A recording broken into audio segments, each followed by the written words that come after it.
प्रेक्षकांनो, स्वागत आहे तुमचं. आज आपण ठरलं तर मग या मालिकेचे रिव्ह्यू ऐकत आहोत. आपण बघितलं की सायली ही प्रियाला घराच्या बाहेर हुसकून देत असते. आता पुढे काय घडणार आहे ते आपण बघूया. आता म्हणतात की तन्वी सापडल्यामुळे रविराज भाऊजी आणि प्रतिमा हिला कुठे आनंद झालाय. ही मुलगी स्वतःच्या आईच्या तब्येतीची हेळसाळ करू शकते, सासरच्यांना तर विष नक्कीच देऊ शकते ना. प्रतापराव म्हणतात, खरं आहे तुझं. खरं तर तन्वी सापडलीच नसते ना तर बरं झालं असतं. म्हणजे तिच्या मनात जे आपलं प्रेम आहेत ना ते तसंच राहिलं असतं. लहानपणी ती किती गोड मुलगी होती तेवढंच लक्षात राहिलं असतं आपल्या. कल्पनाताई म्हणतात की मला तर या सगळ्यांमध्ये ना अश्विनचीच काळजी वाटते. बरोबर आहेत कल्पनाताई तुमचं, हो की नाही प्रेक्षकांनो. त्याला त्याच्या बायकोचा खोटेपणा कसा पटवून द्यायचा हेच कळत नाहीये. प्रतापराव म्हणतात, कल्पना, एखादा बेअक्कल माणूस असा वागला असताना की आपण सोडून दिलं असतं. अश्विन आहे तो बेअक्कल नाहीये. त्या बायकोच्या नादाने त्याचा मेंदू बंद होत चाललाय असं वाटतंय. हे आई वडील सांगताय, भाऊ सांगतोय, वहिनी सांगते, जग सांगतंय की ती मुलगी चांगली नाहीये आणि त्याला पटतच नाहीये. कारण अस्मिता बोलते आणि म्हणते की मला एक वेगळीच भीती वाटते. तन्वीला आपण घराबाहेर काढलं तर आहे खरं, ती काही करून अश्विनला गुंडाळणारच. अगदी बरोबर बोलली अस्मिता तू. प्रिया आहे ती काय करेल ना याचा पत्ताच लागणार नाहीत. त्याचा हात धरून ती आपल्या घरात शिरणारच. इकडे बघा प्रेक्षकांना, प्रिया आणि अश्विन काही कुठे गेलेले नाहीये, ते गेटवरच बसून राहिलेले आहेत. आणि प्रिया म्हणते, काय वेळ आली आहेत माझ्यावर, इथे मी डासांना रक्त पाजत बसले आहेत, काही करून घरात शिरायलाच हवं. म्हणते, अश्विन चल, तुझा राग सोड आता. ते कसेही वागले तरी तुझे आई बाबा आहेत. अरे आपण परत प्रयत्न करूया, ते नक्की आपल्याला आत घेतील. अश्विन म्हणतो, काही गरज नाहीये तन्वी, हे बघ त्यांच्याशी बोलायची आता अजिबात इच्छा होत नाहीये. म्हणती, अरे पण अश्विन असं. अश्विन म्हणतो, हे बघ तू त्यांचं निर्दयी वागणं आज बघते तर ते तू जेलमध्ये गेल्यापासून रोज बघतोय की किती उलट्या काळजाची माणसं आहेत. अश्विन म्हणतो, अगं तू जेलमध्ये तिथे शिक्षा भोगत होती आणि इकडे ही माणसं हसत होती, खिदळत होती, अगं सण साजरा करत होती, काहीच फरक पडत नव्हता. या म्हणते बघा प्रेक्षकांनो, असू देत ना, त्याच्यामुळे माझी माणसं दुःखी झालेली मला चालणारच नाही. अगं प्रिया, तू किती खोटेपणाचा आणते ग. या म्हणते, मला माझ्या माणसांना गमवायचं नाही अश्विन. मी खूप वर्ष माझ्या आई वडिलांपासून लांब राहिले. खूप कष्टाने मिळालेल्या कुटुंबाची किंमत काय असते हे तुला कळत नाहीये का. अश्विन त्यावर रिॲक्ट होतो आणि म्हणतो की त्यांना तुझी किंमत नाहीये त्याचं काय. म्हणते, मग काय करायचं आहे आपण. म्हणते, माझ्या एवढं मोठ्या हक्काचं घर सोडून मी या गवतात आणि चिखलात झोपायचंय का. इकडे परत घरातला सीन दाखवलेला आहे. अस्मिता असं बोलल्यानंतर की काही करून अश्विनला गुंडाळणार आणि या घरात शिरणार. त्यावर सायली म्हणते की आपण तसं होऊच द्यायचं नाही. म्हणतो, पण तसंही अर्जुन तिला परत या घरात आणू शकणार नाही. मग परत असा प्रयत्न का करेल ती. स्मिता म्हणते, कारण ती स्वतःच्या स्वार्थासाठी ती कुठल्याही थराला जाऊ शकते, कुठलंही ठोक गाठू शकते. स्मिता म्हणते की मी आतापर्यंत तुम्हाला एक गोष्ट सांगितली नव्हती. आता काय असेल प्रेक्षकांनो ही गोष्ट, चला बघूया. आता सांगतेच आहे अस्मिता, तर ऐकूनच घेऊया. अस्मिता म्हणते, पण अर्जुन म्हणतो, पण म्हणतो, काय सांगितलं नाही पटकन बोल ना. कल्पनाताई म्हणतात, अस्मिता बोल ना, त्याच आमच्या डोक्यामध्ये भुंगा नको. तो रोटीच्या दिवशी जे तेल सांडलं होतं ना ते तन्वीने सांडलं होतं. त्यावरून पडावी आणि सायलीवर त्याचा आळ यावा असा तिचा प्लॅन होता. म्हणतो, व्हॉट.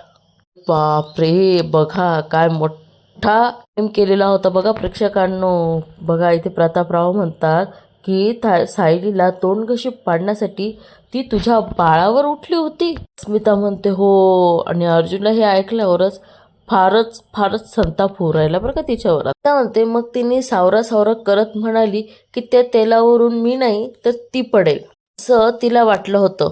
मग ते तेल स्वतःनेच तिने ओतून ठेवलं होतं याची तिने कबुली दिली. ती म्हणते, किती भयंकर मुलगी आहेत ती. मधुभाऊने आमच्यावर काय संस्कार केले. हो ना प्रेक्षकांनो, ते मधुभाऊ बिचारे एवढं तुळतुळ यांच्यासाठी जगत होते आणि ही प्रिया मस्त फक्त आपल्या स्वार्थाचाच विचार करत राहिली. सायली म्हणते आणि ही कशी वागतीये. इकडे बघा प्रेक्षकांनो, प्रिया आहे ना कशी अश्विनला फितवते आणि म्हणते अरे ज्यांचं घर मोठं असतं ना त्यांचं मनही तितकंच मोठं असतं रे.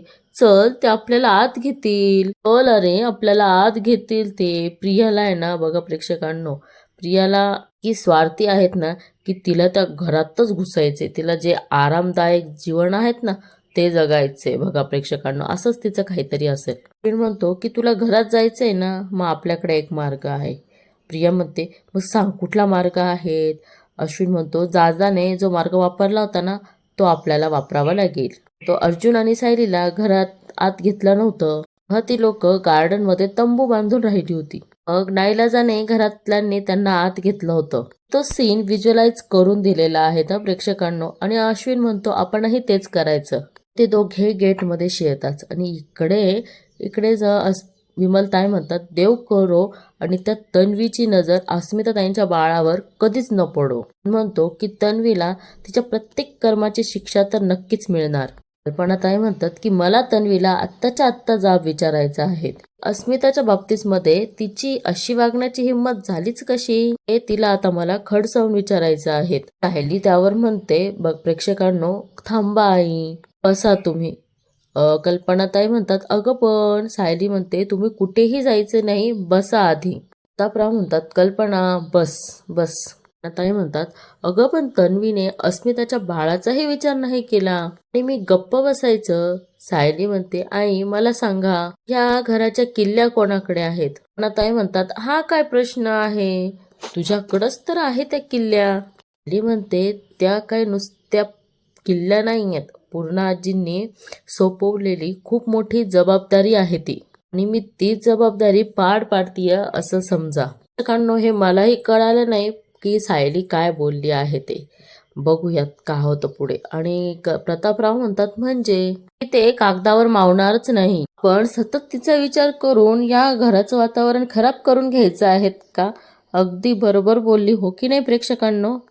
तिला जाब तरी कशा कशाचा विचारणार आपण, तिच्यामुळे स्वतःला त्रास करून घ्यायचा आहेत का. नाही नाही असं म्हणतो आणि अस्मिता म्हणते की एवढं मात्र खरं आहे, तुम्हाला तन्वी बद्दल भरपूर गोष्टी सांगू शकते. म्हणतो नो, तिचे कारनामे आम्हाला ऐकायचे नाहीयेत. सायली म्हणते की आई तुम्ही काय म्हणाला मगाशी की प्रिया आपल्या घराला लागलेली एक वाळवी आहे, मग आपण वाळवीच्या बाबतीत काय करतो. वाळवीवर चिडून ती आपल्या घरात का आली याचा त्रास करून घेतो का आपण. अगदी बरोबर आणि खूप छान समजावून घेते पण आहे घरातल्या लोकांना आणि सांगते पण आहे. खरंच Sayali you are the great. नाही आपण तिच्यावर ठोस उपाय करतो आणि तिला कायमचं विसरून जातो. एकदम छान उदाहरण दिलेलं आहे बरं का प्रेक्षकांनो इथे सायलीने. त्याच्याबद्दल परत कधी बोलतही नाही. तेच तर आहेत ना, आपण एखादी कीड जर लागली त्याच्यावर उपाय करून त्याविषयी परत चर्चा करतो का, नाही ना. तसंच सायलीने काहीसं सांगितलेलं आहे. सगळ्यांनाही सायलीचं म्हणणं पटतं. सायली म्हणते आपण सगळ्यांनी प्रियाच्या बाबतीतही हेच करायचं. कल्पनाताई म्हणतात पण हे मला जमेल का, हे मला नाही माहिती. प्रतापराव म्हणतात की जमायला हवं कल्पना, पण सायली बरोबर बोलते आहे. कल्पनाताई म्हणतात हो अहो पण माझ्या मनातला राग. सायली म्हणते आई जिच्यावर ह्या घराची जबाबदारी आहे की या घरची मोठी सोन म्हणून, या घरची मॅनेजर म्हणून मी तुम्हाला सांगते. अर्जुन म्हणतो सीईओ. वा अर्जुन, काय मोठी पदवी दिलीस तू, वा वा. बघा प्रेक्षकांनो लगेच सगळ्यांचे चेहरे किती प्रसन्न झालेत बघा. अर्जुन म्हणतो नाही नाही ह्या घरची सीईओ. ते म्हणते म्हणजे म्हणून ह्या घरची सीईओ म्हणून तुम्हा सर्वांना सांगते आजपासून ह्या घरात प्रियाचा विषय बंद. प्रियाचा विचार करून या घराचा आनंद घालवून बसणार नाही. आणि तो दिवसही लवकरच परत येईल जेव्हा अश्विन भाऊजी आपल्या घरात परत येतील. आय होप सो सायली, तू हे करू शकेल. आणि तोपर्यंत त्यांनाही प्रियाचं खरं रूप कळलेलं असेलच. तोपर्यंत प्रत्येक दिवस हसत खेळत आणि आनंदात घालवायचा आहे. प्रेक्षकांनो सायलीने कसं काही वेळातच वातावरण काय होतं आणि वातावरण किती छान प्रसन्न करून ठेवलं. तर प्रेक्षकांनो तिने तिची जबाबदारी ही बरोबररित्या पार पाडलेली आहेत, हो की नाही. सगळं झाल्यानंतर सगळे आपापल्या रूम मध्ये झोपण्यासाठी जातात. इकडे सायली आणि अर्जुन दोघेही मध्ये बेडरूममध्ये असतात. सायली म्हणते, अहो मी उद्या नवरात्रीचे सामान घेण्यासाठी बाजारात जाणार आहेत. तुमच्यासाठी काही आणायचं असेल तर सांगा. तुम्ही माझ्या सोबतही येणार असाल तसंही सांगा. हे तुम्हाला वेळ असेल तेव्हाच जाऊ. सायली म्हणते परत. तेव्हाच अर्जुन मात्र तिच्या ह्या बोलण्याकडे तिच्याकडेच बघत असतो. सायली म्हणते, काय हो ते काय बघताय? अर्जुन म्हणतो की सायली 2.0 मी बऱ्याचदा पाहिलेली आहे. म्हणजे मी आज जी ह्या घराची CEO बघितलीत ना, तिला मात्र तोड नाही. खरंच आहे अर्जुन. अर्जुन म्हणतो बस. आणि अर्जुन म्हणतो की मम्मा मला सांगायची, जेव्हा कोणाची वाईट नजर आपल्या घरावर पडते ना, तू वाघीण होतेस. आणि आज मी ती वाघीण बघितली सुद्धा. ते तन्वीला तर तू घरात येऊ दिलंच नाही, पण घरात ऑर्डर सुद्धा सोडली की कोणीही तिचा विचार करणार सुद्धा नाही. सायली म्हणते की आपल्या माणसांच्या भल्यासाठी कधी कधी हा सूर लावावाच लागतो. अगदी बरोबर आहेत, हो की नाही प्रेक्षकांनो? सायली म्हणते की मी तुम्हाला काहीतरी शांतपणे सांगितलं तर तुम्ही कुठे ऐकतात? ओ मॅडम, तुम्ही शांतपणे सांगा, ओरडून सांगा, सगळं तुमचं ऐकतो मी. अर्जुन म्हणतो पण खरंच आज घरात सगळे रेस्टलेस होते. त्या अधिकाऱ्याने त्यांना सांगितलंच नसतं. आतापर्यंत ते सगळे तन्वीच्याच विचारात असते. ती म्हणते की वर्षानुवर्ष मी तिचं हे वागणं सहन करत आली. हो प्रेक्षकांनो, आश्रमात असताना प्रिया ही सायलीला खूप त्रास द्यायची. म्हणजे सायलीलाच काय, त्यांच्या आश्रमात प्रत्येकाला ती त्रास देत असायची आणि तिच्या सगळ्या चुका पण माफ करत आलीये. माहितीये का? ती म्हणायची मला जरी तिच्या चुका दिसत असल्या ना, तरीही ती माझ्या काही माणसांच्या खूप जवळची होती. माहेरी असताना मधुभाऊंचा तिच्यावर खूप जीव होता. इथे आल्यावर समजलं की पूर्णाजींचा ती जीव की प्राण झाली. आई बाबाही तिच्यावर खूप प्रेम करतात, कारण ती रविराज काका आणि प्रतिमा आत्यांची मुलगी आहे. म्हणून मी तिला माफ करत राहिलेत. तोपर्यंत ती सगळ्यांची लाडकी तन्वी होती, तोपर्यंतच ती माझ्या रागापासून वाचली. हे तर अगदी बरोबर बोलली सायली तू. कारण जर मी तिला काही बोलले असते ना, तर माझी माणसं दुखावली गेली असती. नेमकं तेच तिचं सुरक्षा कवच बनायचं. पण आता सगळ्यांनाच तिचं खरं रूप कळलेलं आहे. एक एक चूक करू दे तिने बस. नाही ना तिला आयुष्यभराचा धडा शिकवला तर बघाच. ती शहाणी असेल ना, तर आपल्या घराकडे वळूनही बघणार नाहीत. नेमकं तेच तिचं सुरक्षा कवच बनलं आणि आता सर्वांना तिचं खरं रूप कळलं आहे. एक चूक करू दे तिला आता बस. नाही ना तिला आयुष्यभराचा धडा शिकवला. इकडे बिचारी सुमन टेन्शन मध्ये असते आणि बसलेली असते आणि म्हणते, हे नक्की त्या शिक्रेला भेटायला गेले असतील. का वागतायत हे असं? त्यांची चूक यांना कळत कशी नाहीये? त्यांच्याशी धीर गोळा करून बोलावंच लागेल. सुमन म्हणत असतेच तेव्हाच तिथे लाईट ऑन होतो. ती बघते तर काय, नागराज असतो आणि नागराज म्हणतो, ती बघत काय बसली पुतळ्यासारखी, पाणी आण जा माझ्यासाठी. तर रफ आवाजातच तिच्याशी बोलतो आणि ती घाबरून जाते आणि म्हणते हो हो आणते. ती पाणी आणायला जातात, परत मागे वळते आणि म्हणते अहो मी काय म्हणते. नागराज तिच्याकडे मात्र चिडून आणि रागाने बघत असतो. ती खूप घाबरून जाते आणि म्हणते, नाही नाही तुम्ही चिडू नका, मला फक्त एवढंच सांगा की मी त्या शिक्रेशी अजून एवढी जवळीक मैत्री का ठेवली आहे. तो माणूस एखादं घर उद्ध्वस्त करू शकतो, ते घर आपलं नको ना असायला. आता ह्या सुमनला कोण सांगणार की रविराज यांचा ऍक्सिडेंट झाला तेव्हापासूनच हा नागराज महिपतला मिळालेला आहे. आता हे तिला कोण सांगणार? बरोबर की नाही प्रेक्षकांनो? राज म्हणतो, सुमन, माणसाला ना जेवढी अक्कल असते ना तेवढंच त्यानं बोलावं, कळलं? सुमन आहे ना भावनिक होऊनच बोलते आणि म्हणते, तुमची बायको म्हणून मला माझा एवढाही अधिकार नाहीये का हो? तुम्ही माझं फक्त एवढं ऐका ना. शिक्रेशी काही संबंध नका ठेवू. आतापर्यंत जे झालं ते झालं. मी मागचं सगळं विसरून जा. पण विसरून जाईल सगळे. मात्र अर्जुन चैतन्याला फोन लावतो आणि म्हणतो की फोन उचल ना. काय करतोय हा चैत्या, फोन उचल ना. अर्जुन जरा बडबडच करतो आणि म्हणतो हा पण ना. अर्जुन बाहेर बोलत असताना त्याला समोर टेंट बांधलेला दिसतो आणि तो म्हणतो की हा कॉपी कॅट. म्हणजे बघा प्रेक्षकांनो, प्रियाने काय केलं, जेव्हा अर्जुनला आणि सायलीला घराच्या बाहेर काढलं होतं ना, तेव्हा त्यांनी पण बाहेर असा टेंट बांधलेला होता. तसंच यांनी बी काहीच तसंच केलेलं आहे. म्हणतो मी आणि सायलीने आम्ही दोघांनी टेंट बांधला होता, ह्या लोकांनीही केलंय ना. काय वाटलं यांना सुद्धा मम्मा डॅड पटकन आत घेतील. अर्जुन म्हणतो की ब्रो असं काहीही होणार नाहीत, असं व्हायलाही नकोय, हो की नाही प्रेक्षकांनो. तेवढंच सायली बाहेर येते आणि म्हणते हो तुम्ही इथे काय करताय. अर्जुन म्हणतो सिनेमा बघतो आहे. तिकीट, आणि तो सुद्धा सुपर फ्लॉप होणारा सिनेमा. ती म्हणते कुठला सिनेमा. अर्जुन म्हणतो बघायचा आहे. इशाऱ्याने दाखवतो आणि सायली ही तेच बघते जे अर्जुनने दाखवलेलं असतं. सायली म्हणते तुम्हाला आठवत आहे ना, लग्नानंतर मी माझं साड्यांचं छोटंसं घर बनवलं होतं बाहेर. त्यांनी तो सीन व्हिज्युअलाइजही करून दाखवलेला आहे बरं का प्रेक्षकांनो. ती म्हणते की हे आपल्यासारखंच करण्याचा प्रयत्न करतायत. म्हणतो एक्झॅक्टली बायको, परत बायको, तू बांधलं होतं ते घर होतं आणि यांनी जे बांधलं आहे ते टेंट आहेत. अर्जुन म्हणतो तेव्हा त्या घरामध्ये तू सोबत होतीस ना, तर ती खडतर जागा सुद्धा मखमल सारखी सॉफ्ट वाटत होती मला. पहिली म्हणते आणि माझ्यासाठी तुमच्या हाताची उशी झाली. ती म्हणते प्रिया काय करणार, तिला तर सतत तक्रारीच करायला आवडतात. त्या अलिशान घरात काय नाहीये हे सांगून ती त्याला छळून छळून सोडेल. ती ह्या अशा तंबूमध्ये किती आणि काय कशी राहणार आहेत काय माहिती. अर्जुन हसतो आणि म्हणतो बघ आता पण ती डास मारती आहेत. खरंच ना प्रेक्षकांनो, फार मज्जा येणार आहे तर अजून पुढे. पहिली म्हणते वैतागणारच. हो आश्रमात पण हिचे खूप नखरे असायचे. मला मौज गादी हवी, फॅन अगदी फास्टच लावायला हवा, पुन्हा काळोख करायचा, कोणी बोलायचं नाही, तर सगळं करून करून आम्हाला नकोसं करून सोडायची माहितीये.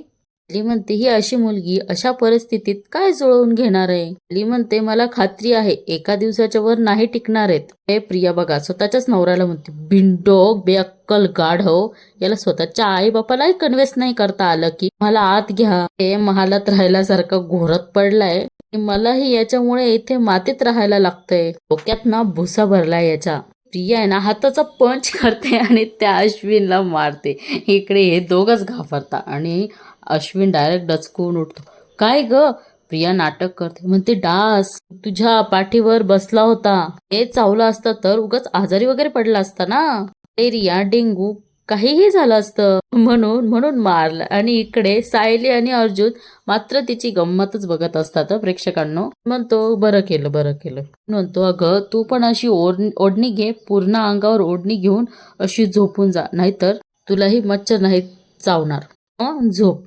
प्रिया म्हणते हा परत झोपला माझ्या कानाजवळ. आज माझ्या कानाजवळ गाणी म्हणतायत आणि काय मी त्याच्यावर डान्स करू. ती खूप चिडलेली असते. सायली म्हणते तुम्ही बघितलं ना, ती स्वतःच्या झोपेसाठी कुणालाही काही करू शकतेस. अश्विन भाऊजींना कसं उठवलं बघितलं ना, चांगली सरळ करून येते तिला. अश्विन म्हणतो नाही. अर्जुन म्हणतो नाही. अर्जुन म्हणतो तिथे जाऊ नकोस, त्यांच्यात पडू नकोस आता. सायली म्हणते अहो पण तिचा सगळा राग अश्विन भाऊजींवर काढत राहणार.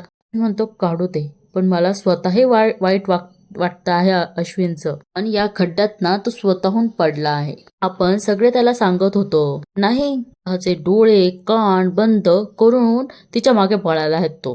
अर्जुन म्हणतो की आता तो स्वतः एका मोठ्या खड्ड्यात पडत नाही ना, मला अक्कल येणार नाही. मात्र खरं बोललेलं आहे बरं का अर्जुन.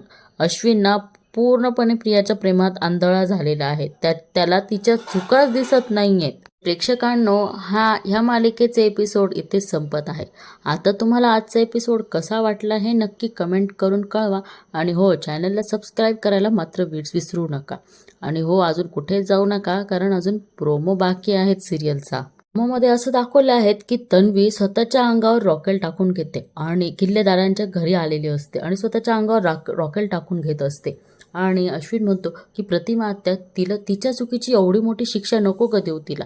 प्रतिमा आत्याला ह्या सगळ्याचा फार त्रास होत असतो आणि प्रियाने ती गाडी पेटवलेली असते आणि लागतेच बहुतेक प्रेक्षकांना, पण एवढंच दाखवलेलं आहे. अर्जुन इकडे विचार करतो की तन्वीने ते गाठोडं गायब करून कुठेतरी लपवलं असेल, तर म्हणतो की तिच्या रूम मध्ये असेल बहुतेक. आणि अर्जुन तिच्या रूम मध्ये ते गाठोडं शोधण्यासाठी जातो. इकडे सायली रूम मध्ये येते आणि कॉफी घेऊन येते आणि म्हणते अहो हे कुठे गेलेत. अर्जुन म्हणतो की तन्वी स्वतःचं गाठोडं कुठे ठेवू शकते.